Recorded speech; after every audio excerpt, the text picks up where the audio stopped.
நான் ஒரு கேள்வி கேட்குறேன். பாரதிய ஜனதா உங்கள் கொள்கை எதிரி, நீங்கள் தாவேக்கா. திமுக உங்கள் அரசியல் எதிரி. கொள்கைக்கும் அரசியலுக்கு எதாவது வேறுபாடு சொல்லுங்கள்.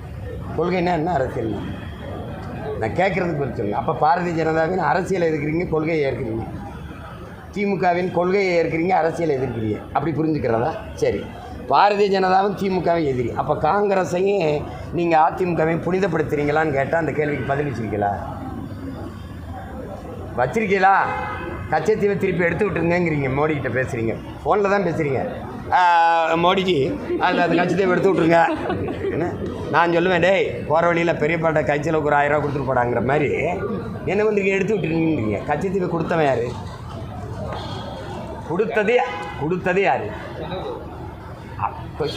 அது தெரியுதுங்க. கொடுத்தது யார்? காங்கிரஸா யார்? அதை ஏன் பேச மாட்டீங்க? நீங்கள் நீட்டுங்கிறீங்கள, நீட்டை எடுத்து விட்ருங்க, அதை எடுத்து விட்ருங்கிறீங்க மோடிக்கிட்ட. உங்கள் கிளாஸ்மேட்டிகிட்ட சொல்கிறீங்க. அப்போ நீங்கள் அவர் அந்த நீட்டை கொண்டு வந்தது யார்? காங்கிரஸ். சரி, இங்கே இந்திய திணிச்சது, காவிரி நதிநீர் உரிமையை பறித்தது, கச்சத்தீவை கொடுத்தது, அணு உலையை திணிச்சது, ஸ்டெர்லைட்டை நட்டது, நல்லா கவனிச்சுங்க. மீத்தேன் கையெழுத்து போட்டது, எல்லாத்துக்கும் கல்வி மாநில உரிமையிலிருந்து, மாநில பட்டியலிருந்து மத்திய பட்டியலுக்கு பொதுப்பட்டியல் கொண்டு போனது, மருத்துவ உரிமையை பறித்தது, மின் உற்பத்தி விநியோகத்தை எடுத்துகிட்டு போனது, எல்லாத்தையும் செஞ்சால் ஆலியார் காங்கிரஸ். அந்த காங்கிரஸை நீங்கள் புனிதப்படுத்தின வேலையை அப்படி செஞ்சால் அப்படி கண்ணு முன்னாடி என் இனத்தை, ஒரு தேசிய இனத்தின் விடுதலை கனவை அழிச்ச இது காங்கிரஸ்.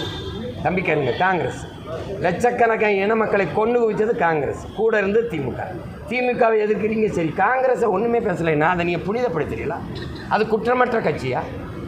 நீங்கள் திமுக மன்னராட்சி. சரி, மன்னராட்சியின் தொடக்கம் யார்? காங்கிரஸ். அதை ஏன் பேச மாட்டீங்க? ஊழல்னா ஊழல் குற்றச்சாட்டுக்காக சிறைக்கு போன கட்சி அதிமுக. அதை ஏன் பேச மாட்டீங்க?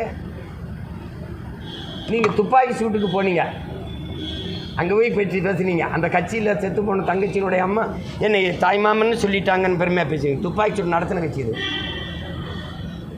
நான் வந்தவன் அதுக்கு நடவடிக்கை எடுப்பேன்னு சொன்ன கட்சி இது திமுக. அதை ஏற்கிறேன். நடத்தின கட்சி ஒன்றுமே பேசலைன்னு என்ன அர்த்தம்? அப்போ எதுக்கவே கூடாதுன்னு நீங்கள் என்னன்னு சொல்லு, யாருன்னு சொல்லு.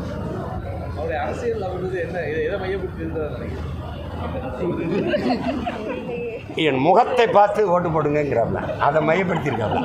திண்டிவனத்தில் பெண் கவுன்சிலர் பட்டியலின மக்களை காலில் விழுந்து